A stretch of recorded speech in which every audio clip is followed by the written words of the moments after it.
আমার মা বোনেরা রে, মেয়েগুলা বলে আমাদের ভাগ্য ছাড়া ভাগ্য নাই যে নবীর নাতি মা ফাতেমার বেটা শেরে খোদার লাগতে জিগার আমাদেরকে একটা কাজের দায়িত্ব দিয়েছে, আমরা পালন করব। তাতে 1 হোক 2-3 কিলোমিটার যত দূর হোক না কেন আমরা ফোরাত নদীরকে না দেখে ঘুরব না। বাবারা, আমার মা বোনেরা, আমাদের ভাগ্য ছাড়া ভাগ্য নাই যে মা ফাতেমার বেটা হোসাইনের হুকুম পালন করতে পেরেছি। এই কথা বলে বাবা এবার মেয়েগুলা যেতে লাগলো ফোরাত নদীর সন্ধানে। এই বাবা, আমার হোসাইন এবার আরো একজনকে ডাকলো। বাবা, ইনি কি? ইনার বাবাকে, ইনার মাকে, ছেলেটার নাম কি? যাকে ডাকছে এটা পর নয় গো, এটা অন্য কেহ নয় গো, এটা হলো আমার ইমাম হোসাইনি আপন বাবা সতলা ভাই। বাপ একটা মা দুইটা, বাপ একটা মা দুইটা। বুঝিয়ে বলি, আমার হোসাইনের বাবাও হলো হযরতে আলী রাদিয়াল্লাহু তাআলা আনহু, আর যিনাকে ডাকছে তিনি হযরতে আব্বাস আলমদার রাদিয়াল্লাহু তাআলা আনহু। ইনিও বাবা আমার শেরে খোদার বেটা, কিন্তু আমার হোসাইনের মায়ের নাম হলো বিবি ফাতেমা, আর আব্বাসের মায়ের নাম হলো উম্মে বানিন। সতলা ভাই, কারণ আমার হযরত আলীর টোটাল বিবি হইল বাবা 9টা।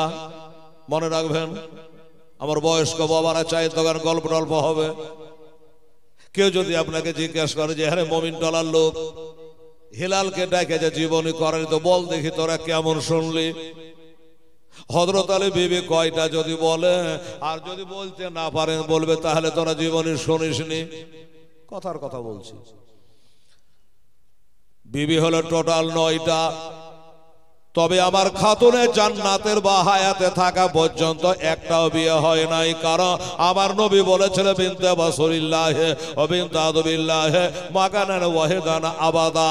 শোনো, এক ঘরে নবীর খোদার দুশমনের বেটি আর খোদার দোস্তের বেটি এক হতে পারে না। কারণ আবু জাহেল আমার নবীর ঘরে একবার আগুন ধরার লেগে বাবা হযরত আলীর সঙ্গে তার বিটির বিয়ে দেওয়ার চেষ্টা করেছিল। তখন আমার নবী কথাটা বললেন, শোনো আলী, কথা বলছিস আমার বাবারা ভাইরা, তো আমার নবী কি বললো? আলী, আবু জাহেলের খোদার দুশমন, আমি খোদার দোস্ত, এক ঘরে 2টা বেড়ে জমা হতে পারে না। আলী আর একটা কথা শোনেলা, কোরআন বলে ফানকিহুমা তাবালাকুম মিনান নিসা মাসনা ওয়া সুলাসা ওয়া রুবা। কোরআন বলে 2টা 3টা 4টা একসঙ্গে বিবি রাখতে পারে, কিন্তু আমার নবী বলে আলী রে, কোরআনে যদিও বলেছে আমি নবী তোমার জন্য হারাম করে দিলাম, আমার ফাতেমা জিন্দা থাকা পর্যন্ত দ্বিতীয় বিয়ে করতে পাবে না। আমার হযরত আলী তর্ক করেনি, কেন পাবো না? কোরআন বলছে কেন পাবো না? বলে নাই, করেও নাই। তাহলে বাকি 8টা যেটা হয়েছিল মা খাতুনে জান্নাতে ইন্তেকালের পরে, বুঝে গেলেন? তো এই 8টা বিবির মধ্যে একটা বিবির নাম ছিল উম্মে বানিন। আর একটা কথা মনে রাখবেন, এই উম্মে বানিনটাকে, এই উম্মে বানিন হলো বাবা আমার হোসাইনকে যে শহীদ করেছিল তার নাম কি বাবা? সীমার। শুনেছেন না? ওই সীমারের নিজের আপন ফুফু হলো এই উম্মে বানিন, আর উম্মে বানিনের বেটা হলো হযরতে আব্বাস আলমদার রাদিয়াল্লাহু তাআলা আনহু। এই জন্য বলা বাপ একটা মা হলো 2টা, আপন সৎ ভাই, কিন্তু বাবা ব্যবহারে সৎ ভাই বলে মনে হতো না, নিজের ভাইয়ের মতো ব্যবহার ছিল। তো হোসাইন আগে বড়, এই আব্বাস তোমাকে একটা কাজ দিচ্ছে ভাই। কি কাজ? বলে একটু কারবালার ময়দানটা ঘুরে আসো, কারবালার মাঠটা একটু ঘুরে আসো, একটু দেখে আসো। আমি এর আগে দেখছি আচ্ছা ঠিক আছে হুজুর গেলাম। এবার তিন দিকে তিনটা দল চলে গেল বাবা। এবার গেল তখন আসবে ও ফিরে নিশ্চয়। এবারে একটা একটা করে দল ফিরে চলে আসতে লাগলো রে বাবা। প্রথমে যুবকেরা গিয়েছিল, তারা ফিরে চলে আসলো চোখ ভরা পানি আর বুক ভরা দুঃখ লইয়া। চোখ দিয়েছে ঝড় করে পানি ঝরছে, খঞ্জর হাতে, লকড়ি নাই, চলে আসছে। আমার হোসেন জিজ্ঞাসা করলো, বাবা কি হলো, কাঁদো কেন, কিসের দুঃখ? বলে হুজুর দুঃখ হলো একটাই, মদিনায় কোনোদিন এমন ঘটনা দেখিনি, শুনিনি, মক্কা তো দেখিনি, এই কারবালার মাঠে এসে এমন একটা জিনিস দেখে আসলাম হুজুর, দেখে জানে চোখের পানি থামে না। বাবারা, আমার বাবরেরা, আমার হোসেন বলে বাবা খুলে বলো কি এমন জিনিস তোমরা দেখলে? আর তোমরাকে যে লকড়ি আনতে বেঠালাম, জ্বালানি আনতে বেঠালাম, তা জ্বালানি কই? বলে হুজুর জ্বালানি আনতে পারলাম না। কেন পারলা না? ওখানে কোনো লোকজন ছিল, এজিদের লোকজন ছিল, ইবনে জিয়াদের গুন্ডা বাহিনীরা ছিল। কেউ তোমাদের নিষেধ করেছে, কেউ তোমরাকে মানা করেছে, কেউ তোমরাকে বাধা দিয়েছে? বলে না, কেউ বাধা দেয় না। একটা মানুষজন বাঘ ভাল্লুক কেউ ছিল না, চোর ডাকাত রাহেজান কেউ ছিল না। তাহলে ছিল না তো আনতে পারলে না কেন? বলে হুজুর আনতে পারবো কি করে? আশ্চর্য ঘটনা, আমরা শুকনা লকড়ি দেখে আমাদের হাতে ওই খঞ্জর খানা দিয়া যখনই লকড়িটা কাটতে যাচ্ছে কম মারছি, আর ওই লকড়ি থেকে যেন টস টস করে তাজা রক্ত পড়েছে। রক্ত পড়ছে হুজুর, এটা বাদ দিয়ে দিলাম। আর একটা শুকনা কাঠে মারলাম কোপ, ওটা থেকে রক্ত পড়ছে। যেটা লকড়ির রস শুকিয়ে যায় ওইটা তো শুকনা লকড়ি হয়। কিন্তু হুজুর আশ্চর্য হলাম, শুকনা লকড়ির ভিতরে রস নাই, পানি নাই, একবারে গলা কাটা রক্ত ঝরার মতো করে যেন রক্ত ঝরতেছে। এটা দেখে আমরা আশ্চর্য হয়ে ভয়ে চলে এসেছে হুজুর। আমার হোসেন কাঁদছে আর বলে বাবা রে, আজ শুকনা লকড়ি থেকে রক্ত ঝরা দেখে তোমরা ভয় পেয়ে গেছ, দুঃখ হয়েছে, আশ্চর্য হয়ে গেছ। এই যুবকেরা কান করে শোনো আর চোখ করে একবার আমাকে দেখে নাও। আমি তোমাদের নবীর নাতি, আমি তোমাদের ইমাম, আমি যে মা ফাতেমার বেটা নবীর নাতি গো, আমাকে দেখে নাও। আমি হোসেন, আমি যখন কারবালায় শহীদ হয়ে যাব তো লকড়ি দূরের কথা, আমার মা বহিনদের ভাতের হাঁড়িতেও তোমরা রক্ত দেখতে পাবা। শুধু ভাতের হাঁড়িতে নয়, আর একটা কথা তোমরাকে বলি, আমি হোসেন, এই মা বোনেরা কথা শুনেন মা, আমি হোসেন যখন শহীদ হয়ে যাব, আমি শহীদ হব জমিনে, আর আকাশ থেকে সেদিন রক্ত ঝরবে। আমি হোসাইন শহীদ হব ইরাকের কারবালায়, আর ফিলিস্তিন জেরুজালেম মসজিদে আকসা, ওই বায়তুল মুকাদ্দাসের পাথর গালা যদি সরাও, সেখান করেও তোমরা রক্ত দেখতে পাবে। হুজুর এটা তোমরা জানতাম না, তোমরাকে জানিয়ে দিলাম। ভয় করো না, এক আল্লাহকে ভয় করো, যদি করতে হয় এক আল্লাহকে ভয় করো, টেনশন নিও না। এই দেখেন এরাকে বোঝানো হলো। তারপরে মেয়েগোনা চলে আসছে, ফোরাত নদীর সন্ধানে গেছিল, ওই মেয়েগোলাও জানে হাওমা করে কাঁদতে কাঁদতে চলে আসছে রে বাবা। আমার হোসেন বলে মা, ওরে বোনেরা বেটিরা তোরা কাঁদিস কেন বল? বলে হুজুর আমরা কেন কাঁদছি হুজুর? এবার তাহলে শোনেন, আপনার নানার কথা কোনোদিন মিথ্যা হবে না গো হোসেন। একটু দূরে ফোরাত নদীর পানি যেন কল কল করে ডাকে, ফোরাত নদীর পানি যেন উতাল পাতাল ঢেউ মারে। নবীর কথা সত্য হয়ে গেল, কিন্তু আমাদের দুঃখ হলো একটাই, ওইখানে গেলাম দেখলাম একটা নাই দুটা নাই 500 জন মানুষ ওইখানে পানির ঘাটে পহরা দিচ্ছে। 500 জন মানুষ তীর তলবার নিজে বল্লম লিয়া পহরা দিচ্ছে। আমরা গেলাম, আমরাকে দেখে লোক গলা আগাতে লাগলো। আমাদের বললো এই মহিলারা দাঁড়া, এই মহিলারা তোরা দাঁড়া, খবরদার পানি ছবি না, পানি লাড়বি না, পানি পান করবি না। আগে পরিচয় দে, তোরা কোন দেশের মহিলা, তোরা কে কারা, একবার পরিচয় দে। আমরা এক বাক্যে বললাম আমাদের বাড়ি হলো মদিনা, আমরা হলাম ইমাম হোসাইনকে মাননে वाली, আমরা হোসাইনকে মাননে वाली। আচ্ছা, তোদের জন্যই তো দাঁড়িয়ে আছে এখানে। আমরা মহিলারা জিজ্ঞাসা করলাম, দাদা তোমরা কারা? এ লাঠি লাদনা লইয়া, অস্ত্র শস্ত্র নিয়া তোমরা কেন এখানে দাঁড়িয়ে আছো ভাই, তোমরা কারা? ওই লোকগুলা চিৎকার করে বলল, চিনলাও আর দেখলাও, আমরা হলে ইয়েজিদকে মাননে ওয়ালা, আমরা ইয়েজিদের লোক। আচ্ছা, তাহলে তোমরা হুসাইনের লোক না ইয়েজিদের লোক? বলল হ্যাঁ। কি উদ্দেশ্য তোমরা এখানে দাঁড়িয়ে আছো ভাই, তোমাদের মা বহিন নাই? বলে আছে,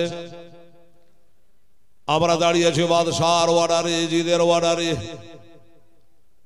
এই ফোরাতের পানি ইহুদি নাসারারা পান করবে।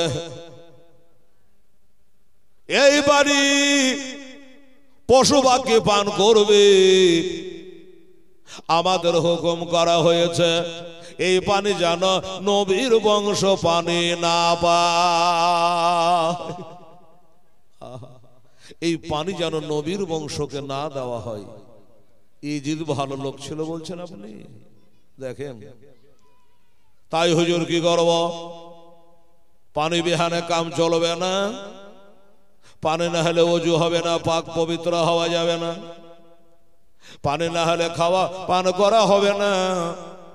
পানি যখন বন্ধ হুজুর কত বড় বিপদ, ওই কারণে আমরা কান্দে কান্দে ফিরে আসলাম। আবার হোসাইন বলে, ওরে আমার বাইরা রে, আল্লাহর কোরআন তোরা পড়িস না রে, আল্লাহর কালাম বলে ইন্নাল্লাহ মা'আস সাবিরিন, নিশ্চয় আল্লাহ সবুরকারীর সঙ্গে, ধৈর্য ধারণকারী সঙ্গে থাকে। সবুর কর রে মা, আমাদের সাথে আমার আল্লাহ রয়েছে। মা, মাগো, বোনেরা, বেটিরা, তোরা কাঁদিস না মা, আল্লাহর কাছে সবুর কর। এরাকে বোঝানো হলো। এবার হোসাইনের সৎ ভাই বললাম, হযরতে আব্বাস আলমদার রাদিয়াল্লাহু তাআলা আনহু, উনিও বাবা ওই কারবালা থেকে চলে আসে। আমার হোসেন কাছে ডাকলো, ভাই রে, ওরে ভাই আব্বাস কি দেখলি কারবালায়, এটা শোনা দেখি। বলে দেখলাম তো মেলা কিছু ভাই, তবে দেখলাম কারবালার মাঠে বোরকা পরিহিত অবস্থায় একটা মহিলাকে দেখলাম জানা আঁচল দিয়ে ঝাড়ু দিচ্ছে, ঝাড়ু দিচ্ছে, মাটি কারবালার কুড়াচ্ছে। হোসেন বলে, মেয়েটাকে সালাম করনি? বলে না। কেন? বলে চিনতে পারে না কে আছে না আছে। আবার হোসেন বলে, ভাই আব্বাস রে, কারবালায় গেলি ঠিকই, এত কাছে থেকে চিনতে পারলি না রে। আর আমি এখান থেকে তোকে আন্দাজে বলে দিলাম, ওই যে মেয়েটা কারবালার জমির ঝাড়ু দিচ্ছিল, এটাই ছিল আমার মা হযরত ফাতেমা। ওটা ছিল আমার মা ফাতেমা, ঝাড়ু দিচ্ছিল। আমি ঘোড়া থেকে ধাপ করে পড়ে যাব, মা কষ্ট পাবে, কাটা থাকবে, খোঁজ থাকবে, পাথর থাকবে। ওইটা জায়গা ঝাড় দিয়ে পরিষ্কার করে দিল আমার মা। আপনারা বলবেন, হেলাল রে, মা ফাতেমা কি করে জানতে পারলো এত বড় ময়দানে কোন জায়গাখানে হোসেন পড়বে? আচ্ছা আপনারা কে বলে বাড়ি থেকে যখন জীবনী শুনতে আসেন যে হেলাল 9টায় উঠে যাবে, যায়। এবার যাওয়ার পরে আপনি কি বাড়ি হানে ভাবে এসেছিলেন যে আমি এই জায়গাখানে যে বসবো? তা তো ভাবেননি, যেখানে পাবো সেখানে বসে যাব, এটাই মনে করে এসছেন। কিন্তু মা ফাতেমা কি করে জানতে পারলো এই জায়গাখানে এত বড় ময়দানের মধ্যে আমার বেটা হোসেনের লাশ এখান করে পড়বে? কি করে জানলো? আমার মায়েরা রে, আমার মা ফাতেমা তো দূরের কথা, আমার হযরত আলী সিফিনে যুদ্ধ করে বাড়ি আসছিল বাবা, উঠে চড়ে, ওটা চলতে চলতে কারবালার মাঠ দিয়ে হাঁটতে হাঁটতে হাঁটতে ওই জায়গাখানে বসে যেন ওটা হো হো করে কাঁদতে লাগলো। আমার হযরত আলী তাড়াতাড়ি পিঠে থেকে নেমে ওটের গায়ে হাত বুলাচ্ছেন, বলছে, বাবা জানোয়ার উঠ রে, তুই তো কথা বলতে জানিস, একটু কথা বল রে। কি হলো তো, কাঁদছিস কেন? এত করে ধড়পড় করে কাঁদছিস কেন? ওর তার ভাষাই বলে, হুজুর গো আমি কাঁদছি কেন যদি বলি তাহলে আপনিও কাঁদবেন কেন? কি হয়েছে বল। বলল, আমি যেই জায়গাখানে বসে আজকে গড়াগড়ি করছি, যেই জায়গাখানে বসে আমি কাঁদছি, এই জায়গাখানে আপনার পেয়ারা বেটা হোসেনকে সীমার শহীদ করবে, আমার মতো এইখানে গড়াগড়ি করবে, হোসাইনে গার করে শহীদ হবে। ওই জন্য আমার হোসাইনের শহীদের আগে আমি এখান করে একবার গড়ে পেড়ে নিলাম। আমার ভাইয়েরা, মা বোনেরা, বলার উদ্দেশ্য হলো এটা, একটা বোবা জানোয়ার যদি বুঝতে পেরে যায়, আমার গর্ভধারিণী মা কেন বুঝতে পারবে না? তাছাড়া আল্লাহর ফেরেশতা জিবরাইল আমার নবীকে ওই জায়গার এক মুষ্টি মাটি তুলে একদিন দিয়েছিল বাবা বাল্যকালে। আমার হোসেন যখন বাল্যকাল বাচ্চাকাল, ওই সময় এক মুষ্টি মাটি দিয়ে আর বলেছিল, নবী গো এই মাটি গোলালেন। আমার নবী বলে, ফেরেশতারে কিসের মাটি? বলে, এটা হলো কারবালার মাটি, এটা হলো কারবালার মাটি। কোন জায়গার মাটি?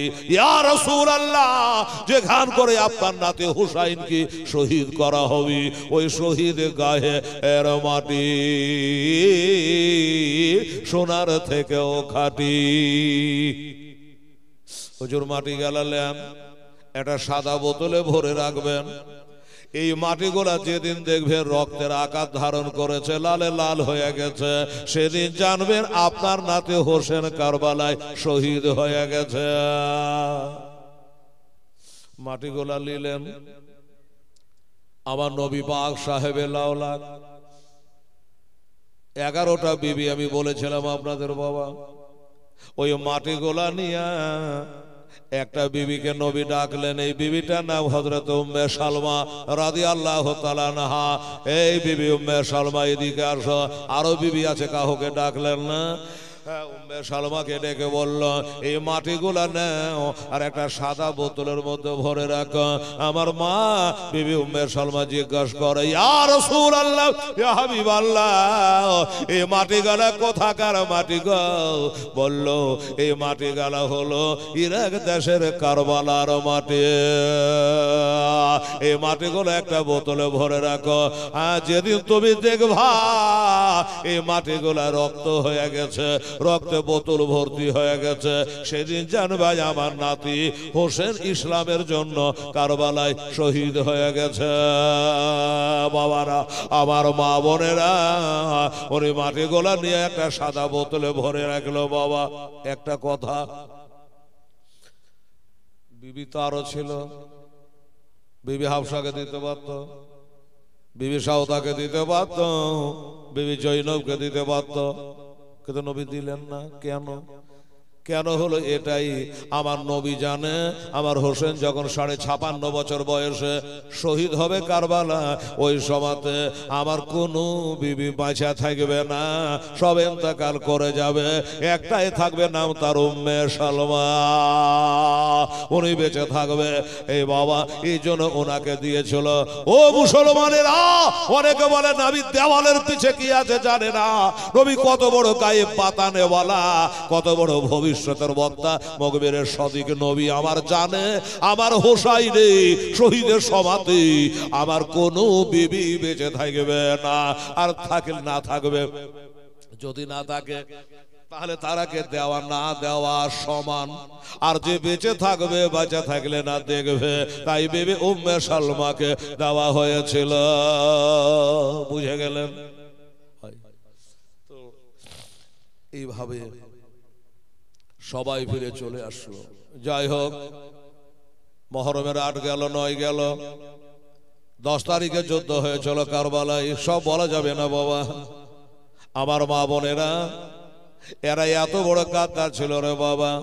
পানি বন্ধ করেছে, পানি বন্ধ করা মানুষগুলা কি ভালো হইতে পারে? রাস্তা ঘেরা লোক কি ভালো হতে পারে? রাস্তায় কাটা বিছিয়ে দেয় এই লোকটা কি ভালো হতে পারে? বেরাদারান ইসলাম সবাই কেরাম বাবা। এবারে ওই মক্কা শরীফে গিয়ে একটা জিনিস খুঁজছিলাম, যে জীবনীতে তো অনেক বলি যে একটা বুড়ি আমার নবী নামাজ পড়তে যেত আর কাঁটা দিত, তো বুড়িটার বাড়ি খান দেখবো, আবার কবে আসবো না আসবো। হ্যাঁ, তো যে ড্রাইভার গাড়ি চালাচ্ছিল ওনাকে জিজ্ঞাসা করলাম, দাদা আমি তো জালসা করে বেড়াই, তো ওর বাড়ি পাকিস্তান ড্রাইভারটা, একটা বুড়ি আমার নবীর রাস্তায় কাঁটা বিছাত, তো ওই বুড়িটার বাড়ি কই? বলে চলেন দেখাচ্ছি। ওই পাহাড়ের উপরে ভাঙাচোরা একটা বাড়ি।